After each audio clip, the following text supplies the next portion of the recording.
नमस्कार दोस्तों, स्वागत है आपका अपने चैनल सिविल ट्रेनर में। दोस्तों आज की इस वीडियो में आप सीखेंगे घर बनाना। जी हाँ दोस्तों, आज की इस वीडियो में मैं आपको घर बनाने के शुरू से लेकर लास्ट तक के सभी काम के बारे में स्टेप बाय स्टेप बताऊंगा। यानी कि घर की प्लानिंग या एक्सकावेशन से लेकर लास्ट घर के पेंट पुट्टी तक के या पैरापिट ममटी तक के सभी काम के बारे में स्टेप बाय स्टेप जानने की कोशिश करेंगे। बने रहिए वीडियो के अंत तक। दोस्तों अगर आप चैनल पर नए हैं तो प्लीज चैनल को सब्सक्राइब, वीडियो को लाइक शेयर करना मत भूलिएगा। चलिए दोस्तों ज्यादा देरी न करते हुए चलते हैं हमारे मेन टॉपिक की ओर। तो सबसे पहले हम बात करते हैं घर के प्लान की। तो घर का प्लान आप किसी आर्किटेक्ट इंजीनियर से पहले ही बनवा ले, ताकि आपको प्लान में कोई भी चेंजेस करने हो तो वो है भी पहले से ही करवा कर रखे।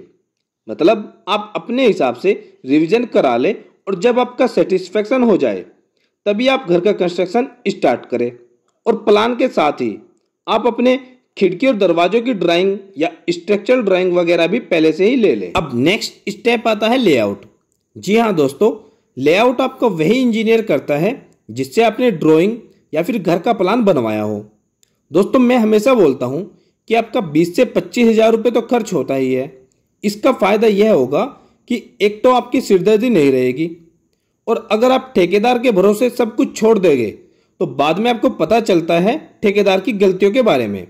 इसलिए आप घर बनवाते हुए किसी सिविल इंजीनियर से कंसल्ट जरूर करें और समय समय पर इंजीनियर की विजिट कराते रहे। अब नेक्स्ट स्टेप आता है लेआउट के बाद एक्सकावेशन। तो दोस्तों एक्सकावेशन आप मैनुअली भी करा सकते हो या जेसीबी मशीन से भी करा सकते हैं। मैनुअली कराने का यह फायदा होता है कि आपको जितना साइज एक्चुअल चाहिए होता है आप उतना ही एक्सकावेशन करा सकते हो, और जेसीबी वगैरह से समय तो कम लगता ही है, साथ ही खर्च भी कम आता है। और अगर आपको प्रॉपर एक्चुअल साइज का एक्सकावेशन कराना है तो आप मैनुअली कराइए। इसमें जिस साइज का भी फुटिंग होगा लेबर प्रॉपर वही साइज का एक्सकावेशन आपको करके देगा। जब यह प्रोसीजर कंप्लीट हो जाता है तब आता है हमारा पीसीसी का काम। तो पीसीसी आपको M10 करना है। मतलब आप पीसीसी 1:3:6 के रेशो से करें, जिसमें आपका 1 तसला सीमेंट, 3 तसला बालू और 6 तसला एग्रीगेट यानी कि गिट्टी रहेगा। इससे कम ग्रेड का आप पीसीसी बिल्कुल ना करें। अब इसके बाद अगला स्टेप आता है हमारा कॉलम या फुटिंग की मार्किंग। जी हाँ दोस्तों, पीसीसी करने के कम से कम 12 घंटे बाद आपको कॉलम फुटिंग मार्किंग करके अपने फुटिंग का जाल बांध देना चाहिए। उस पर ऐसे कॉलम को खड़े करें जैसे कि आप वीडियो में देख पा रहे हैं। दोस्तों कॉलम को प्रॉपर अच्छे से सपोर्ट दे, ताकि फुटिंग की कंक्रीट करते हुए या वाइब्रेटर का यूज करते हुए कॉलम इधर उधर न खिसके। तो यह चीज भी आपको ध्यान रखनी है। अब यहां तक का काम होने के बाद आता है हमारा पेडिस्टल वर्क। तो दोस्तों पेडिस्टल का काम करने से पहले आपको यह ध्यान रखना है कि आपको पेडिस्टल की प्रॉपर शटरिंग करनी है, और फिर आपको उसकी कंक्रीट अच्छे से करनी है। और कंक्रीट करते हुए आपको वाइब्रेटर का तो यूज करना ही करना है, तो इस बात का भी आपको ध्यान रखना है। इन सब के बाद हमें अगला काम करना होता है फुटिंग या कॉलम की बैक फिलिंग। तो दोस्तों ध्यान रहे कि बैक फिलिंग करते हुए आपको वाइब्रेटर मशीन का यूज करना है, या आप इसमें थोड़ा थोड़ा 1-1, 2-2 फीट का फिलिंग करें और उसमें पानी छोड़ते रहे। ऐसा करने से आपकी सोयल अच्छी तरह से बैठ जाती है, जो बाद में आपको प्रॉब्लम नहीं देती। अब यह सब प्रोसीजर होने के बाद हमें प्लिंथ बीम का सरिया बांधना होता है। दोस्तों जब सरिया बनता है तो आपको ध्यान देना है कि आपका प्लिंथ बीम रोड से कम 2 से 3 फीट ऊपर हो।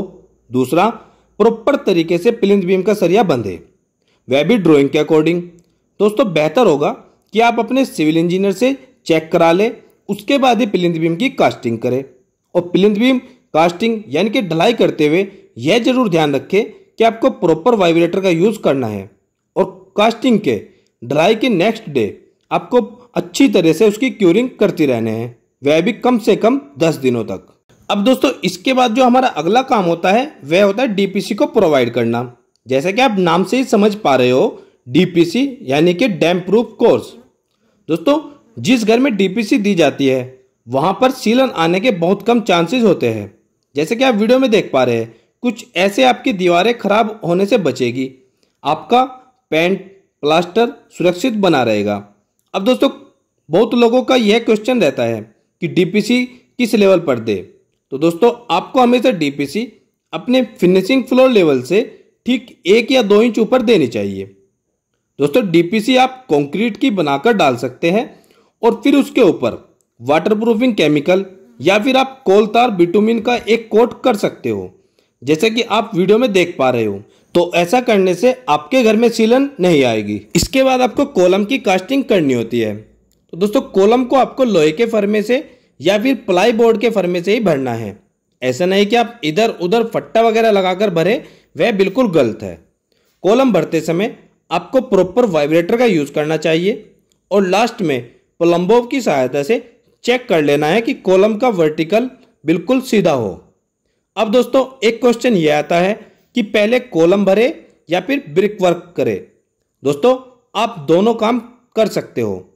इसमें कॉलम को पहले भरने से यह फायदा है कि आपके कंस्ट्रक्शन की स्पीड बढ़ जाती है, यानी कि आपका कम समय में ज़्यादा काम हो जाता है। और कॉलम के साथ में ब्रिक वर्क करने से आपको यह फायदा है कि इससे कॉलम और ब्रिक वर्क दोनों के बीच में अच्छी तरह से बॉन्ड बन जाता है। तो आप अपनी सुविधा के अनुसार दोनों तरह से काम कर सकते हो। अब दोस्तों चलिए चलते हैं हमारे नेक्स्ट स्टेप की ओर। दोस्तों कॉलम को कास्टिंग करने के बाद कुछ लोग होते हैं जो पहले स्लैब यानी कि छत की ढलाई कर लेते हैं, और कुछ लोग ऐसे होते हैं जो पहले ब्रिक वर्क का काम कंप्लीट करते हैं, उसके बाद ही छत की ढलाई करते हैं। तो आप दोनों तरह से काम करा सकते हो। जो मैंने इस वीडियो में समझाया है वह है हमारा दूसरा तरीका, यानी कि हम पहले सब ब्रिक वर्क करेंगे, उसके बाद ही छत की ढलाई करेंगे। दोस्तों कॉलम कंक्रीट वर्क होने के बाद हमें सबसे पहले सिल लेवल तक ब्रिक वर्क करना होता है और साथ ही दरवाजों की चौखट यानी कि डोर फ्रेम्स को भी खड़ा करना होता है। दोस्तों ध्यान रखिए कि दरवाजों की चौखटें यानी कि दरवाजों के फ्रेम को आपको अच्छी तरह से सपोर्ट देना होगा, और साथ ही आपको दरवाजों के सभी चौखटों को प्लम्बोव की मदद से चेक कर लेना है कि वह एकदम सीधा हो। अब इन सब प्रोसीजर के बाद हमारा अगला काम आता है सिल बैंड। दोस्तों जैसा कि आप वीडियो में देख पा रहे हो यह सिल बैंड है। अब एक क्वेश्चन यह आता है कि सिल बैंड क्यों देना चाहिए। तो डियर फ्रेंड्स, सिल बैंड इसलिए दिया जाता है ताकि यदि किसी कारणवश आपके घर की फ्लोर सेटल होने लगे या फर्श बैठ जाए तो ऐसी कंडीशन में सिल बैंड दीवारों में क्रैक आने से रोकता है, और दूसरा सिल बैंड ऊपर से आने वाले लोड को भी इक्वल पूरी दीवार पर ट्रांसफर कर देता है, इसलिए दीवारों में क्रैक आने के चांसेस बहुत कम हो जाते हैं। अब अगला स्टेप आता है हमारा brick work up to lintel beam. जी हाँ दोस्तों, हम लिंटल बीम तक का ब्रिक वर्क कंप्लीट करेंगे और साथ ही इस लेवल पर आने वाली सभी खिड़कियों को ब्रिक वर्क के साथ ही फिक्स कर देंगे। इसके बाद घर की सभी दीवारों पर लिंटल बीम देना होता है। लिंटल बीम खिड़की और दरवाजों के ठीक ऊपर दिया जाता है।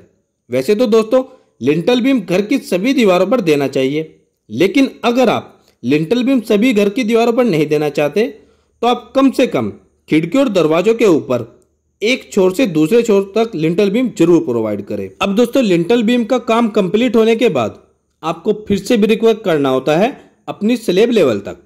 तो इसके बाद आप स्लैब लेवल तक का ब्रिक वर्क कंप्लीट करें। इसके बाद आप स्लैब की शटरिंग शुरू कर सकते हैं। दोस्तों ध्यान रहे कि स्लैब की शटरिंग करते हुए शटरिंग में बहुत ज़्यादा गैप न हो, नहीं तो छत ढलाई के समय उसी गैप से कंक्रीट नीचे गिरेगा, इससे आपका मटेरियल की वेस्टेज होगी। और साथ ही आप ध्यान रखें कि आपकी शटरिंग में लगने वाली बल्लियां वगैरह वह बिल्कुल सीधी रहे। अब स्लैब शटरिंग कंप्लीट होने के बाद आप छत में सरिया बनाने का काम स्टार्ट कर सकते हैं। दोस्तों सरिये को आपको प्रॉपर डिजाइन से बाइंडिंग कराना होगा, या आप अपने सिविल इंजीनियर से विजिट जरूर कराएं और सरिये की चेकिंग करा ले। अब इन सब के बाद आपका इलेक्ट्रिकल कंडक्टिंग पाइप का काम आता है। आप ध्यान रखें कंडक्टिंग पाइप किसी अच्छी कंपनी का ही यूज करें, जो स्लैब पर काम करते हुए लेबर के चलते फिरते हुए ना टूटे।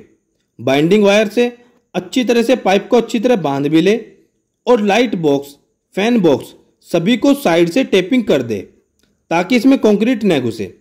अब दोस्तों शटरिंग वर्क, स्टील वर्क और इलेक्ट्रिकल कंडक्टिंग वर्क कंप्लीट होने के बाद अब आप छत ढलाई का काम करा सकते हो। दोस्तों छत ढलाई करने से ठीक एक दिन पहले आपको गिट्टी, बालू, सीमेंट और पानी इन सब की व्यवस्था पहले से ही कर लेनी चाहिए। अब दोस्तों आता है आपका छत ढलाई करने का दिन। तो दोस्तों छत ढलाई करते समय प्रॉपर वाइब्रेटर का तो यूज करना ही करना है, और साथ ही आपको ध्यान रखना है कि कंक्रीट अच्छे से मिक्स भी हो रही है या नहीं। दोस्तों एक बात और आपको ध्यान रखना है कि आपको छत ढलाई में अच्छा मेसन बुलाना चाहिए ताकि वह स्लोप वगैरह को अच्छे से मेंटेन कर सके और फिनिशिंग वर्क को अच्छी तरह कंप्लीट करे। अब दोस्तों छत ढलाई करने के बाद नेक्स्ट डे ही आप पूरी छत पर छोटी छोटी क्यारी बना दीजिए और आप कम से कम 14-15 दिनों तक छत पर डेली क्यूरिंग करें, यानी कि छत पर पानी भरकर छोड़ दे। दोस्तों ध्यान दें, कंस्ट्रक्शन स्टार्ट होने से एंड तक आपको हर रोज क्यूरिंग तो करनी ही करनी है। दोस्तों अगर आप गर्मियों के मौसम में कंस्ट्रक्ट करा रहे हैं तो आपको कम से कम दिन में 3 से 4 बार क्यूरिंग जरूर करनी चाहिए, और अगर आप सर्दियों के मौसम में कंस्ट्रक्ट करा रहे हैं तो आपको कम से कम 2 बार तो क्यूरिंग करनी ही करनी चाहिए। अब स्लेब का काम खत्म होने के बाद हमारा काम आता है प्लम्बिंग फिटिंग का।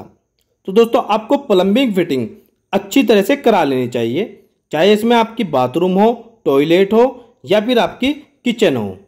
दोस्तों सभी जगह पर आपको प्लम्बिंग फिटिंग अच्छी तरह से करा लेनी है। दोस्तों प्लम्बिंग का काम आप किसी एक्सपर्ट प्लम्बर से ही कराए, नहीं तो बाद में आपको बहुत लॉस उठाना पड़ सकता है, इसलिए किसी अच्छे प्लम्बर से प्लम्बिंग का काम कराए। ठीक इसी के साथ हमारा काम चलता है इलेक्ट्रिकल का भी।